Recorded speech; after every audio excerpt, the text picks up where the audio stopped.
మేము అవిశ్వాస తీర్మానం ప్రవేశపెడతాము. తెలుగుదేశం పార్టీ ఎంపీలు అందరూ కూడా మద్దతు ఇవ్వండి. మూకుమ్మడి రాజీనామాలు చేస్తే స్పెషల్ స్టేటస్ ఎందుకు రాదో చూస్తారన్నాడు జగన్ రెడ్డి. ఆఖరికి జగన్ రెడ్డి గారు ముఖ్యమంత్రి అయిన తర్వాత ఒక్కసారంటే ఒక్కసారైనా, ఒక్కటైనా నిజమైన ఉద్యమం చేశాడా స్పెషల్ స్టేటస్ కోసం?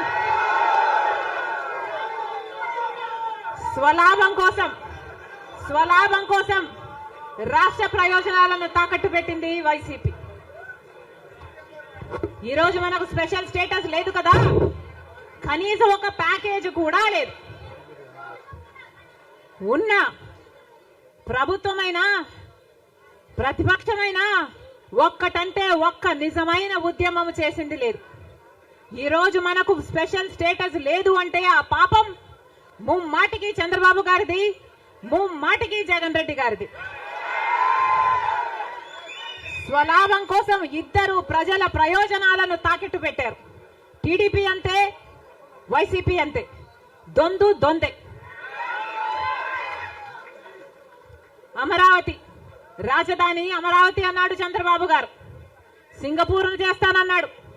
3D గ్రాఫిక్స్ మొత్తం గుర్తుందా? 3D గ్రాఫిక్స్ చూపించాడు చంద్రబాబు గారు. పోనీ అమరావతి రాజధాని అయిందా అంటే అది కాలేదు.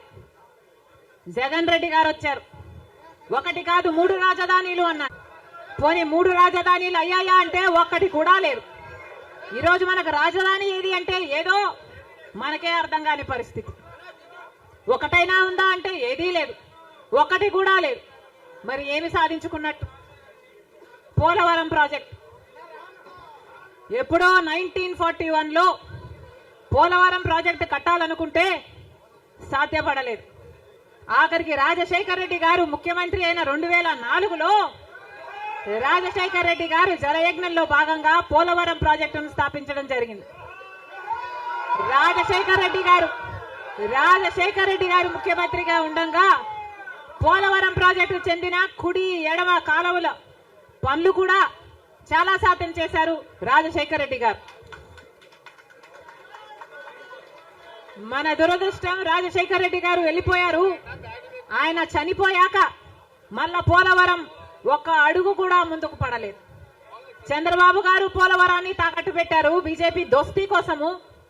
ఇటు జగన్ రెడ్డి గారు బీజేపీతో దోస్తీ కోసం పోలవరాన్ని తాకట్టు పెట్టారు.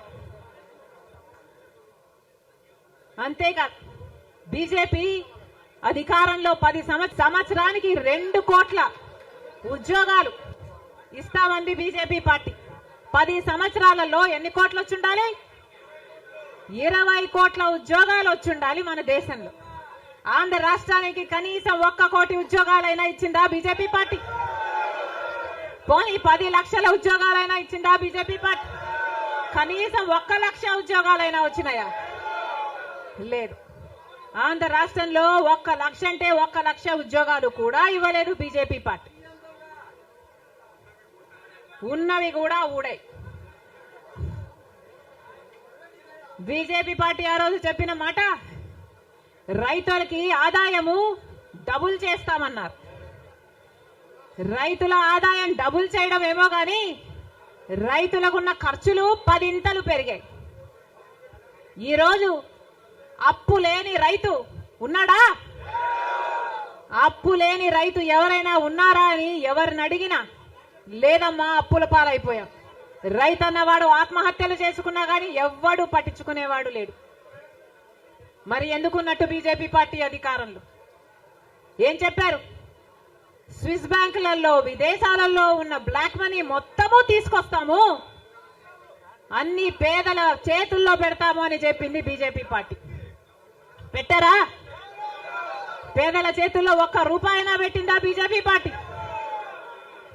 మరి ఎందుకు నమ్మాలి బీజేపీ పార్టీని? టీడీపీ పార్టీకైనా జగన్మోహన్ రెడ్డికైనా ఎందుకు చెయ్యాలి బీజేపీ పార్టీతో దోస్తి?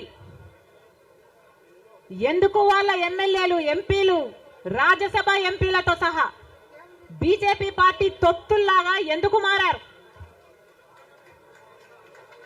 టీడీపీ పార్టీ అయినా వైసీపీ పార్టీ అయినా ఇద్దరూ కలుపుకుంటే వాళ్ళకు చెందిన ఎంపీలు లోక్సభ ఎంపీలు 25 మంది, ఆంధ్ర రాష్ట్రానికి చెందిన ఎంపీలు 25 మంది, 22 మంది వైసీపీ అయితే 3 తెలుగుదేశం పార్టీ. కానీ మొత్తం 25 మంది ఎంపీలు బీజేపీ పార్టీ చేతుల్లో ఉన్నారు. బీజేపీ పార్టీ ఏం చెప్తే ఈ ఎంపీలు మొత్తం అందరూ గంగిరెద్దులాగా తలూపుతారు. రాజ్యసభకు చెందిన 6 ఎంపీలతో సహా మొత్తం 31 ఎంపీలు ప్రజలు బీజేపీ పార్టీకి ఓటు వేయకపోయినా, తెలుగుదేశం పార్టీకి ఓటు వేసినా, వైసీపీకి ఓటు వేసినా ఉన్నది మాత్రం బీజేపీ పార్టీలో.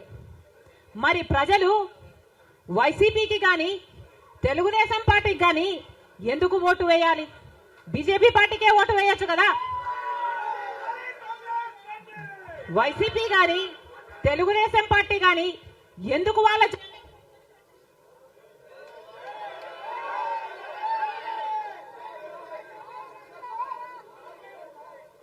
కానీ కాంగ్రెస్ పార్టీ బాధ్యతలు తీసుకున్నప్పుడు కాంగ్రెస్ పార్టీ స్పెషల్ స్టేటస్ ఎందుకు ఆ రోజు చట్టంలో చేర్చలేదు? కాంగ్రెస్ పార్టీ అడ్డగోలుగా ఈ స్టేట్ను ఎందుకు డివైడ్ చేసింది? ఎందుకు ఆంధ్రప్రదేశ్కు తగిన గ్యారంటీలు కల్పించకుండా ఏకపక్షంగా అసలు ఎలాంటి ఇది లేకుండా డివైడ్ చేసింది? దానికి ఆన్సర్ అయితే ఇవ్వాలిగా. ఆ పార్టీ దానికి ఆన్సర్ ఇవ్వాల్సిన అవసరం కూడా లేనంతగా నేను ఇంతకుముందు 100 కంటే తక్కువ ఓట్లు వచ్చాయి. జనం కూడా దానికి వేయాల్సిన శిక్ష వేశారు. కానీ ఈమె మాట్లాడుతున్నారు కాబట్టి ఇక్కడికి వచ్చి ఈరోజు దీన్ని భుజానికి ఎత్తుకొని నేను నడిపి రాహుల్ గాంధీ గారిని ప్రధాని చేస్తానన్నారు కాబట్టి దానికి సంబంధించినంతవరకు ఆమె ఎక్స్ప్రెషన్ అయితే ఇవ్వాల్సి వస్తుంది. ఒకటి వ్యక్తిగతంగా తను ఈ 3 ఏళ్ళు ఎందుకు తెలంగాణలో నేను అక్కడ బిడ్డను అక్కడే ఉంటానని తెలంగాణ యాసలో మాట్లాడుతూ అక్కడ కాంగ్రెస్ను తూర్పారబట్టి ఈరోజు ఉన్నట్టుండి అక్కడి నుంచి ఇక్కడికి షిఫ్ట్ అయ్యారు. నా జీవితం అంతా తెలంగాణకి అంకితమై ఈరోజు ఎందుకు వెనక్కి వచ్చారు, ఇటు వచ్చారు? కేవలం జగన్మోహన్ రెడ్డి గారు ఉన్నారనే కదా. జగన్మోహన్ రెడ్డి గారు ఉన్నారు, ఆయనకు సంబంధించినంత ఒక అటాక్ చేయడానికి తన ఒక వెపన్ అవుతారు. ఆ వెపన్ ఎవరికి ఉపయోగపడుతుంది ఆయుధం అనేది కూడా ఆమెకు తెలుసు. చంద్రబాబు నాయుడుకి ఉపయోగపడుతుంది. సో ఆ పర్పస్ కోసమే వచ్చారనేది మేము అనడం కాదు, ప్రజలకు తెలుసు పూర్తిగా. దీనివల్ల ఫలితం ఏమీ ఉండదు. 100 కంటే తక్కువ వచ్చిన పార్టీకి ఇప్పుడు అది ఏ రకంగా చేసినా తెలుగుదేశం పార్టీ వెంటిలేటర్ మీద ఉంటే ఈ పార్టీ అసలు కనుమరుగైంది. దాన్ని ఏమంటారు, అసలు ఎవరికి దాని గురించి అనుకును ఆ పార్టీ నాయకులను పడే వాళ్ళు కూడా ఎవరు లేరు. ఇప్పుడు ఆ పార్టీకి మళ్ళీ జీవం పోయడం అంటే శవానికి జీవం పోయడం లాంటిదే. అది ప్రాక్టికల్ కుదిరేది కాదు. సో ఇందులో ఎవరు ఎత్తుగడ ఉంది అంటే చంద్రబాబు నాయుడు గారు ఎత్తుగడ ఉంది. అందుకే ఆ సెక్షన్ ఆఫ్ మీడియా రేపటి నుంచి చూపండి ఈవెన్ విపరీతంగా ప్రొజెక్ట్ చేస్తారు. రామోజీరావుకి ఎందుకు అందుకు ప్రేమ, రాధాకృష్ణకి ఎందుకు అందుకు ప్రేమ, చంద్రబాబు నాయుడు చెల్లిని బయట వేసాడని జగన్మోహన్ రెడ్డి అనడంలో ఎందుకు ఆయనకెందుకు ఆమె మీద అంత ప్రేమ? కేవలం ఒకే ఒకటి, ఆయన ఈరోజు తన టార్గెట్ తాను ప్రజలకు ఏం చేసినాడో చంద్రబాబు నాయుడు చెప్పుకోలేక, చంద్రబాబు నాయుడు ప్రజలకు ఏం చేశాడో తన హయాంలో చెప్పుకునే పరిస్థితి లేక, అలాగే జగన్మోహన్ రెడ్డి గారు ఈ 5 ఏళ్లలో ప్రభుత్వంలో ఉండి ముఖ్యమంత్రిగా ఉండి చేసిన వాటిని నుంచి ప్రజలను ఏమార్చాలన్నా, అబద్ధాల కల్పితాలన్నీ ప్రచారం చేసి 4 రకాల అటాకులు పెట్టాలన్నా, అలాగే ఎంతో కొంత నేను ఇంతకుముందు అన్నట్టు వైఎస్ఆర్ అభిమాన ఓట్లు ఉన్నా లేదా దళితులు, ఎస్సీలు, మైనారిటీల్లో ఏదైనా కొంచెం చీలిక ఏమైనా తీసుకురావచ్చు అనే ఉద్దేశంతో అనే కుట్రతో చేసిన పథకం ఒక భారీ కుట్రలో ఈమె ఒక వస్త్రమయ్యారు, ఈరోజు ఇక్కడికి వచ్చారనేది స్పష్టంగా కనపడుతుంది. ఇది పోను ఇది ఇంకా మురికి దాన్ని ఏమంటారు బురద దీనిలాగా ఉంటుంది, దాంట్లోనే చేయాల్సి వచ్చేట్టుంది. కానీ బట్ ప్రజలకు తెలుసు, గమనిస్తున్నారు ఏం జరుగుతుందనే గమనిస్తున్నారు.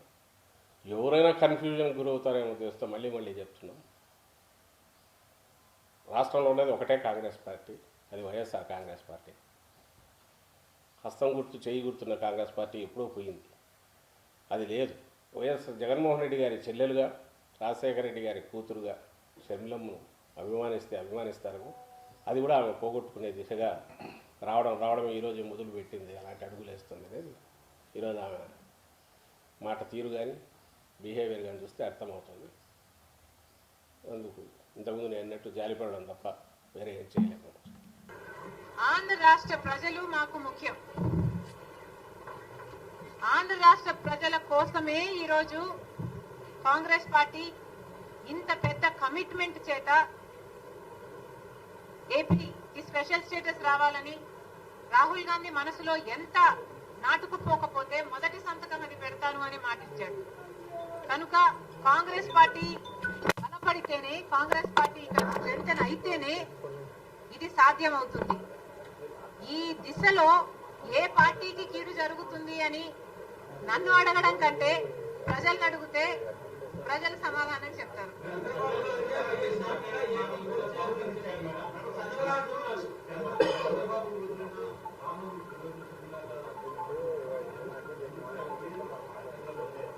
జగన్ వదిలిన బాణంగా మీ చెప్పుకోవడం మీకు అభ్యంతరం లేదు, కానీ ఇంకొకరు వదిలిస్తే బాణం మీకు బాధ అయిందా? నేను ఎవరు వదిలిన బాణం కాదు. I'm an individual. Just because I'm a woman, don't talk cheaply about me. A woman is capable of deciding for herself. I have made a conscious choice to work for the Congress party because Rajshekar Reddy gari final dream was to make Rahul Gandhi the Prime Minister. అసలు నిజానికి రాహుల్ గాంధీ ప్రధానమంత్రి కావాలి అని మొట్టమొదట ఆలోచన చేసి కోరిందే రాజశేఖర్ రెడ్డి గారు. That's why I'm here.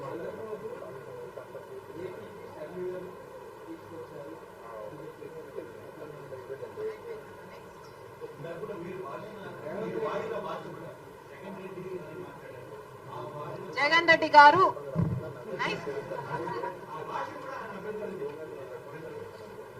Jagan Reddy గారుకు కూడా అభ్యంతరం ఉందా?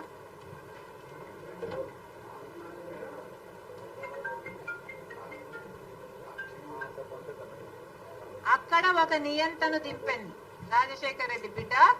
తెలంగాణ రాష్ట్రంలో ఒక నియంతను గద్దె దింపింది రాజశేఖర్ రెడ్డి బిడ్డ.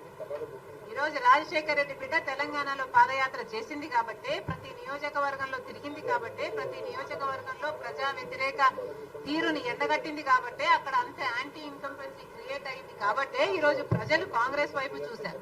ఆ బలం నాకు లేకపోయినా ఇంకొకరికైనా ఉంది అని పెద్ద మనసు చేసుకుని నేను చేసిన త్యాగం వల్ల ఈ రోజు ఒక నియంత అధికారంలో లేడు.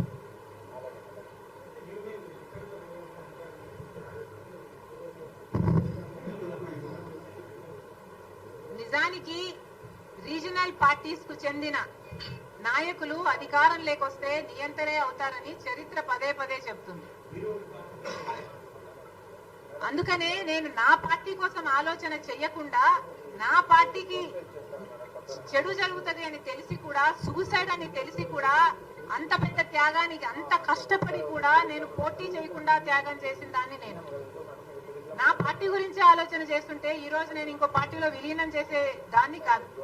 నాకు కావాల్సింది ప్రజల శ్రేయస్సు, నాకు కావాల్సింది తెలుగు ప్రజలు సంతోషంగా ఉండాలి, నాకు కావాల్సింది అక్కడ ప్రజలు బాగుండాలి, ఇక్కడ ప్రజలు బాగుండాలి. కాంగ్రెస్ పార్టీలో చేరాను కాబట్టి, కాంగ్రెస్ పార్టీ నా మీద ఆంధ్రప్రదేశ్ బాధ్యత పెట్టింది కాబట్టి ఆంధ్రప్రదేశ్ రావాల్సి వచ్చింది. కానీ ఒక మాట చెప్తున్నాను, నేను రాజశేఖర రెడ్డి బిడ్డగా, నాకు తెలంగాణ రాష్ట్రం మెట్టినిల్లు అయితే ఆంధ్ర రాష్ట్రం పుట్టినిల్లు. నేను ఇక్కడ పుట్టాను, జమల్మడుగులో పుట్టాను, అవును అక్కడ పెరిగాను, అక్కడ పెళ్లి చేసుకున్నాను, వాస్తవమే. కానీ నా పుట్టినిల్లు ఇదే. ఈ రోజు రాజకీయ సినారియాలో ఎవరికైనా, ఏ మహిళకైనా, ఏ మనిషికైనా రెండు చోట్ల పనిచేసే హక్కుందా అని మీరు ఎత్తుకుంటే probably I'm the only one. నాకు ఒకటి పుట్టినిల్లు అయితే ఒకటి పెట్టినిల్లు. Thank you.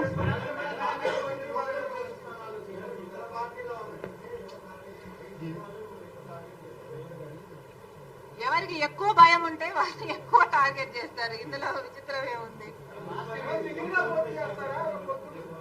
కాంగ్రెస్ పార్టీ మొత్తం 175 సీట్స్ లో కంటెస్ట్ చేస్తుంది. మొత్తం అన్ని ఎంపీ సీట్స్ లో కూడా కంటెస్ట్ చేస్తుంది. ఈ అప్లికేషన్స్ ఓపెన్ కావడం 24వ తేదీ. మణికం ఠాగూర్ గారు ఫస్ట్ అప్లికేషన్ 24వ తేదీ తీసుకోవడం జరుగుతుంది. Thank you.